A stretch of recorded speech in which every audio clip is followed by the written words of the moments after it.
Okay, I thought I was set up. Turns out I wasn't. Well, there we are. You should hear me a lot better this time around. Around.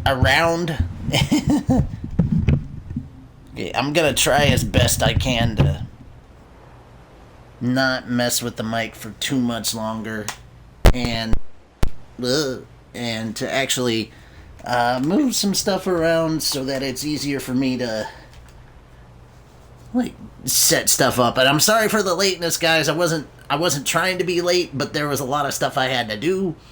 I'm currently uploading part 3 of yesterday's gameplay footage onto YouTube. Now, I did do a bunch of stuff in my off time. I kind of explored 2 different areas and rooted them out. I didn't push any story stuff really all that far.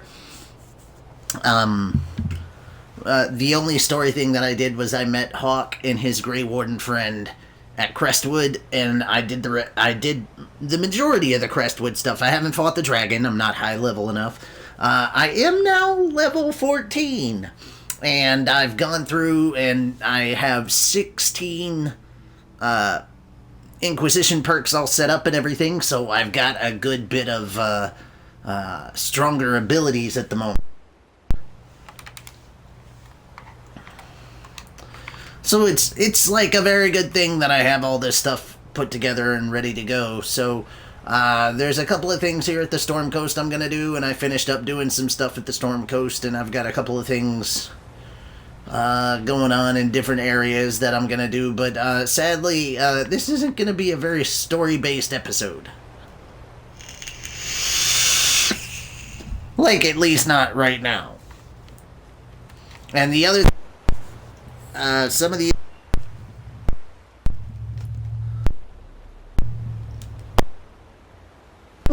well, goodness, man, trying to freaking set everything up so that there's a short in one of these cords, and that's the reason why the mic sometimes goes in and out. But you found something? You did. And I bought a lot of high-level schematics for later on, so there's going to be some good stuff coming around for that. And I already got my juice, so that I don't have to worry about... I don't have to worry too much about the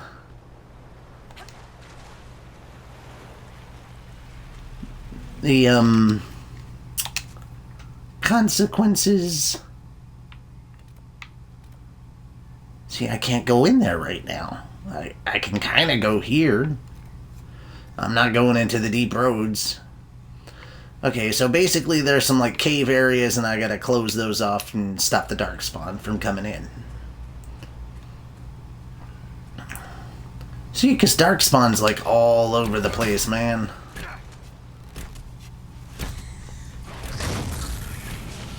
And I'm in the process of grabbing materials so that I can have armor that works really, really well for Sarah. And that'll be at Impre de Leon. And I'm not going to advance the area that I'm at. I'm going to be doing a bit of farming. So if you're actually interested in the technical aspects, or at least some of the technical aspects for how to properly equip your characters for the type of way that I play them, then this is going to be a fun episode for you, because you're going to learn a lot. It's also going to be a little bit boring because, well, I'm going to be repeating a lot of stuff. That's clever. Worked that out on your own, did you? You have to keep the name simple so the nobles get it. They pay us to fight. That I'd like to see. I'd like to see Bull entertain at tea, too. That'd be hilarious.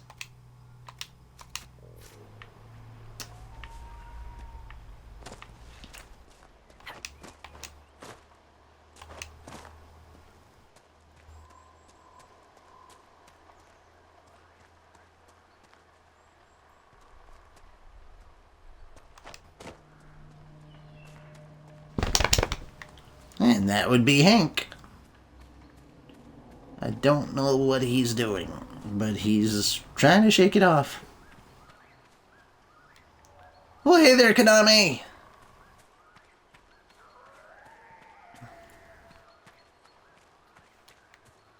You know, I think my introduction from now on, when somebody signs on and actually responds to me, like, the first thing I'm gonna do is be, like, Zoinks, it's blank! So, in this case, like Zoinks, it's Konami!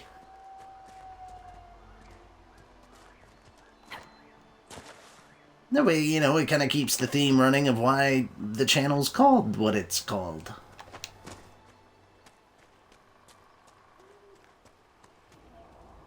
Climbing the mountain, no monsters. Well, actually, that's a really good thing for, you know, me to be doing. As you all know, monsters and I don't get along that well. We're like oil and water. And by that I mean they're the water and I'm the oil running quickly away. But the good thing about this is that the monsters here, the mission I'm doing right here, is to seal up tunnels so that the monsters can't get out. Because we're sick and tired of these Monday through Friday monsters. Oh, well thanks. Oh, wait, I'm sick and tired of these monkey fighting bears on this Monday through Friday mountainside.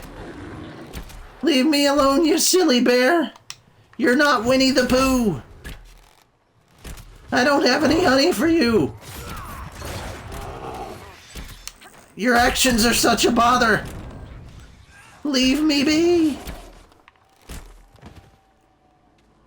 Yeah, it was kind of a little running joke there. Well, not really a running joke, more of a test to see. Oh, there's always monsters on weekends, man. They're just not in-game monsters. There we go. That was the main reason I came here. I needed spindleweed. Pardon me. Spindleweed. I'm gonna find me some more spindleweed.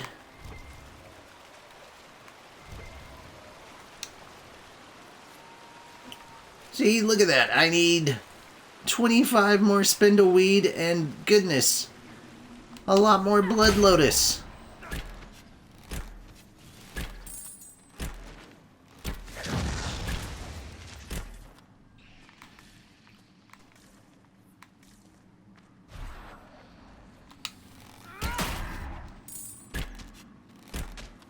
It's a Herlock Alpha.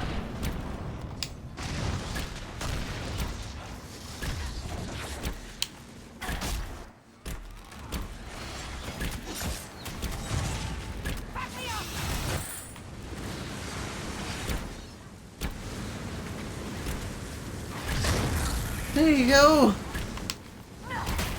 I am level 14 at the moment.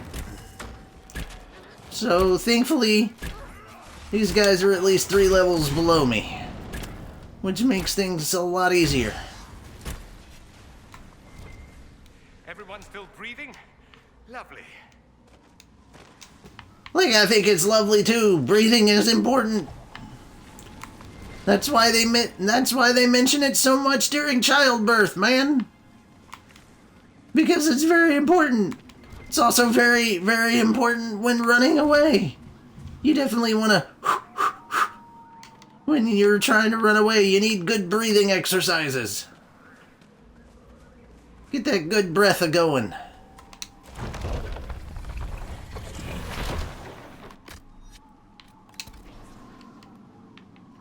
There we go. Ha-doo-doo-doo.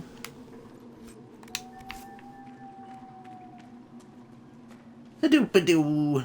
Ha-doo-doo-doo.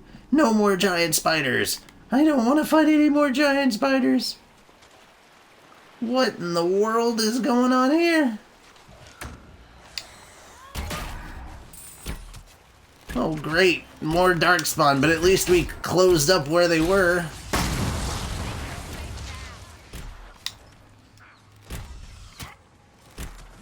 Hey, that kind of hurt. Stop that.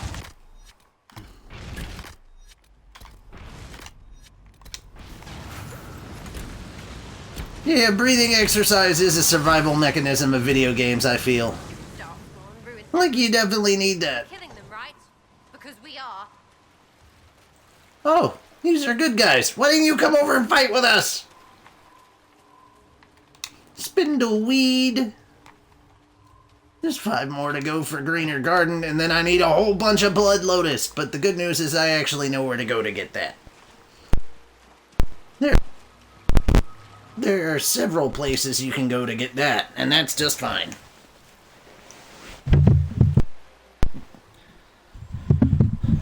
Didn't mean to push that, but you know,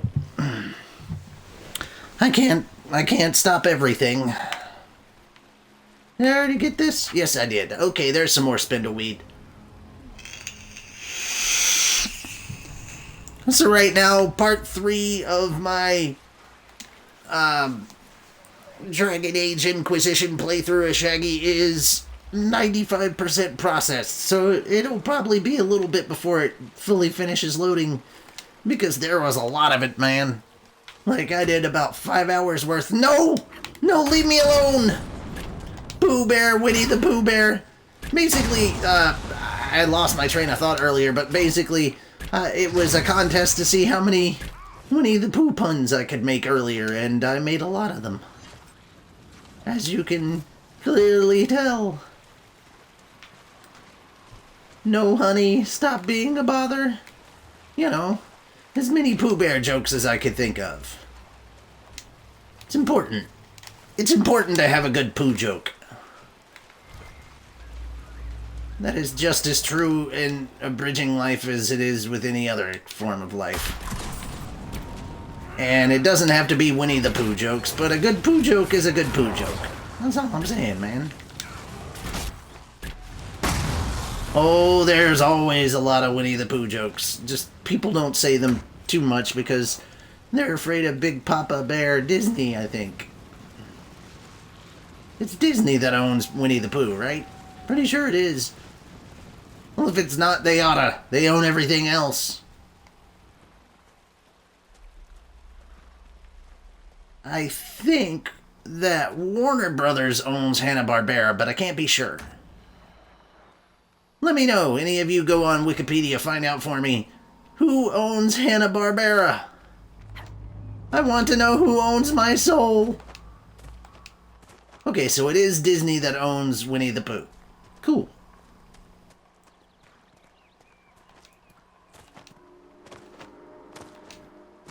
Like, are Scoob and I just running away from monsters to make money for Bugs Bunny?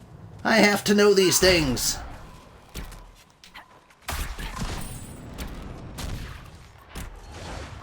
Who do I work for? Okay.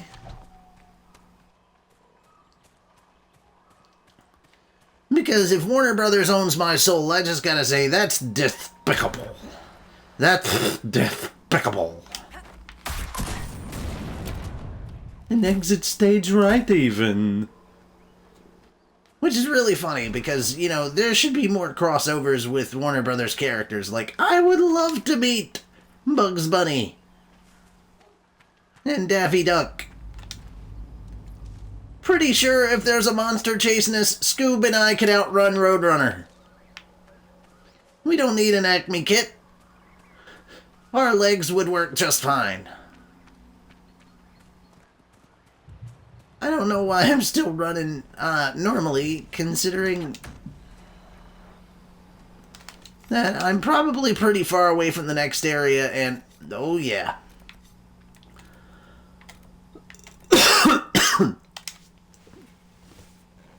I'm just gonna go ahead and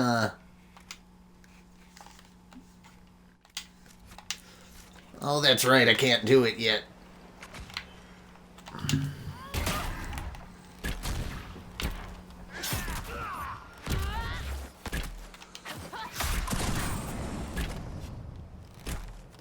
Okay, gotta wait till I put my weapons away.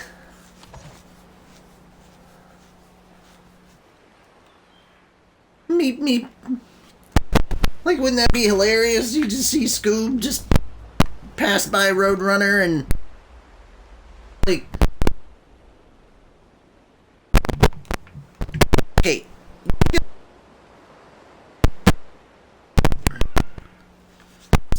stop it, you silly cord. But you just get to a point where it's like, you know, Scoob runs past Roadrunner, and Roadrunner just kind of looks over in surprise, and Scoob just looks over and goes, Ruby Rex. And then, like, I run by and I go, he says meep meep, and I say, like zoinks. That bird has a car horn. You know, funny stuff like that. Alright, time to jump on my Discord. I do indeed have a Discord. I do indeed have a Discord channel. I don't know why I have... Oh, okay.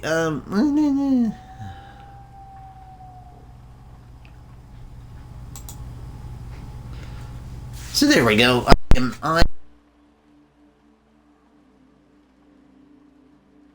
I am on... Okay.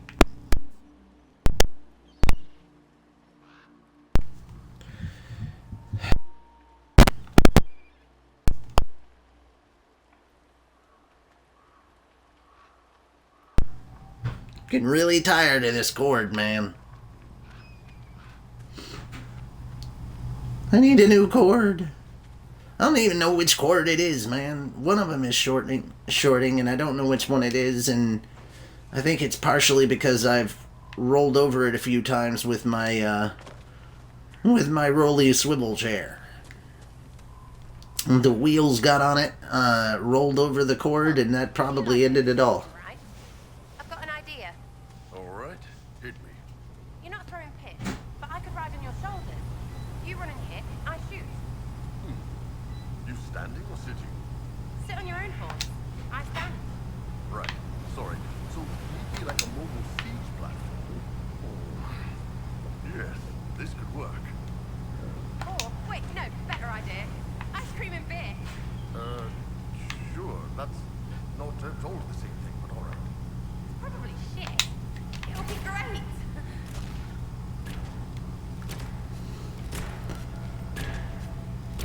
You know, that is a food idea that I just can't get behind. Have we get all the blood out of this? Ice cream in beer. Not exactly a thing I think I'm really ready to try.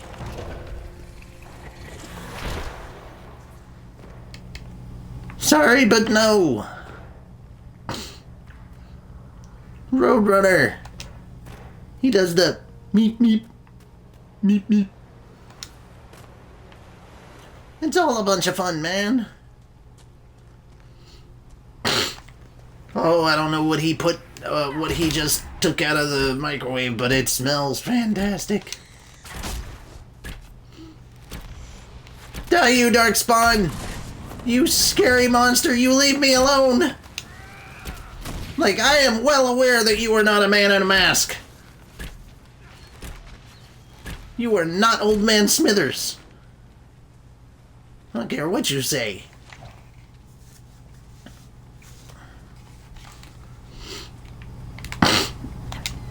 Basically, though, there's some Blood Lotus. That's the important stuff that I need right now. Cool.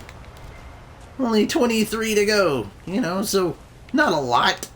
Just an insane amount of foraging. If you don't know where to look, which thank God I do. Blood Lotus is generally all around the water. Oh, reading stuff about the Cune. Well, that's very good. And just 20 now. Hello, Guildarts. Like zoinks, it's Guildarts. Look, I said I was gonna do it, guys. I mean, you know.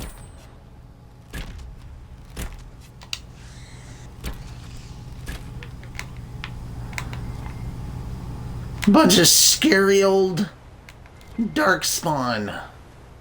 You know.